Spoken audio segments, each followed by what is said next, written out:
पूरी बात पहले समझ लीजिए। ये मैं आपके लिए एक सीरीज लाया हूँ जिसमें कोशिका का जो भी अंग होता है, जो भी उसका हिस्सा होता है, सबके बारे में एक एक सेपरेट वीडियो आएगा। और इस वीडियो में मैं कोशिका झिल्ली को लिया हूँ। इसमें आप कोशिका झिल्ली का यूज मतलब इस्तेमाल क्या होता है, किस चीज़ से बना होता है, जितना भी चीज़ होता है कोशिका झिल्ली के बारे में सारा कुछ रहेगा। ये क्लास 9th के बच्चों के लिए तो बहुत इंपॉर्टेंट है, खास करके वो जो हिंदी मीडियम के बच्चे हैं। तो चलिए पहले कोशिका झिल्ली से शुरू करते हैं।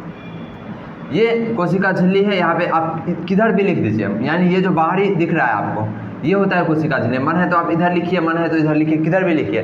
ये जो बाहरी झिल्ली है इसी को क्या बोलते हैं, कोशिका झिल्ली। और ये जंतु कोशिका है। अगर ये पादप कोशिका रहता, यानी पेड़ पौधा वाला कोशिका, तो यहाँ कोशिका झिल्ली की जगह कोशिका भित्ति हो जाता है। बस इतना ही अंतर। हालांकि पादप कोशिका दिखने में ऐसा नहीं होता है, वो अलग दिखता है। तो उसके लिए भी आएगा वीडियो। पहले जंतु कोशिका समझिए, क्योंकि बुक में तो आपका दिया ही होगा। तो इतना ही समझिए, कोशिका झिल्ली और कोशिका भित्ति में इतना ही फर्क है कि कोशिका भित्ति होता है पादप कोशिका के लिए और कोशिका झिल्ली जंतु कोशिका के लिए। और उसकी संरचना में भी अंतर होता है। कोशिका झिल्ली अलग चीज़ से बना होता है, कोशिका भित्ति अलग चीज़ से हो सकता है। तो वो जब कोशिका भित्ति आपको पढ़ाया जाएगा तब आप समझेंगे। प्रत्येक कोशिका के सबसे बाहर चारों ओर से एक पतली और मुलायम लचीली झिल्ली होती है, जिसे कोशिका झिल्ली कहते हैं। तो एकदम क्लियर बात है, चारों ओर से है ये झिल्ली, आप देख सकते हैं, और लचीली है, पतली है। तो इस तरह से आप कह सकते हैं। और इसको इंग्लिश में प्लाज्मा मेम्ब्रेन कहते हैं। यानी कोशिका झिल्ली को इंग्लिश में क्या बोलेंगे, प्लाज्मा मेम्ब्रेन। जैसे ही प्लाज्मा मेम्ब्रेन है, मतलब ये प्लाज्मा का बना होगा। प्लाज्मा क्या है, पदार्थ का चतुर्थ अवस्था, ठोस द्रव गैस के अलावा क्या होता है, प्लाज्मा होता है। उसके बाद बोस आइंस्टाइन कंडेंस्ड, ये सब आपको नहीं आता है तो आप ज़रूर देखिए। ये भी बहुत इंपॉर्टेंट टॉपिक है केमिस्ट्री का। लिंक आपको डिस्क्रिप्शन में मिल जाएगा, जिसमें मैं पदार्थ के तीनों अवस्था, खास करके प्लाज्मा और आगे की अवस्था के बारे में बताया हूँ। तो डिस्क्रिप्शन में वो लिंक मिल जाएगा या कमेंट बॉक्स में, आप ज़रूर देखिएगा। चलिए आगे हम अपने विषय वस्तु पर बढ़ते हैं। इसे चयनात्मक परागमय झिल्ली और अर्ध परागमय झिल्ली भी कहते हैं।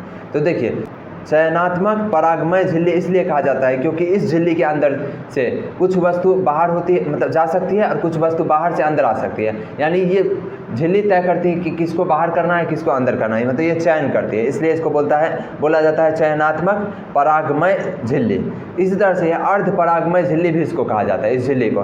क्यों? क्योंकि इसके आर पार कुछ वस्तु जा सकती है, कुछ नहीं जा सकती, मतलब एक तरह से आधा जा सकती है, आधा नहीं जा सकती। इस तरह से अर्ध परागमय झिल्ली। तो इसको कई नामों से जाना जाता है, कोशिका झिल्ली, अर्ध परागमय झिल्ली, चयनात्मक परागमय झिल्ली, सब इसको बोला जाता है। इसी के लिए इस्तेमाल किया गया है। अब देखिए, कोशिका झिल्ली लिपिड और प्रोटीन की बनी होती है। बस इतना आपको याद रखना है। कोशिका झिल्ली किससे बनी होती है, लिपिड और प्रोटीन से। और चलिए, अब काफ़ी हो गया कोशिका झिल्ली के बारे में, अब इसका कार्य को देख लेते हैं।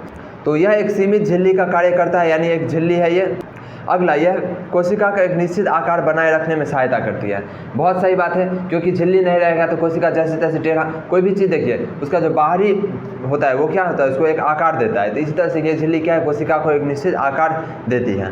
यह कोशिका को यांत्रिक सहारा प्रदान करती है। सही बात है, ये सहारा दिया हुआ है। यह विभिन्न प्रकार के अणुओं को बाहर निकालने एवं अंदर आने पर नियंत्रित करती है। सही बात है, क्योंकि यह अर्ध परागमय झिल्ली है। जंतु कोशिका में यह सीलिया, फ्लैजिला, माइक्रोविलाई आदि का निर्माण में सहायक होती है। इस पॉइंट को आप नहीं भी याद रखिएगा तो चलेगा। तो अगले वीडियो में हम मुलाकात करेंगे किसी दूसरे कोशिका के हिस्से के बारे में।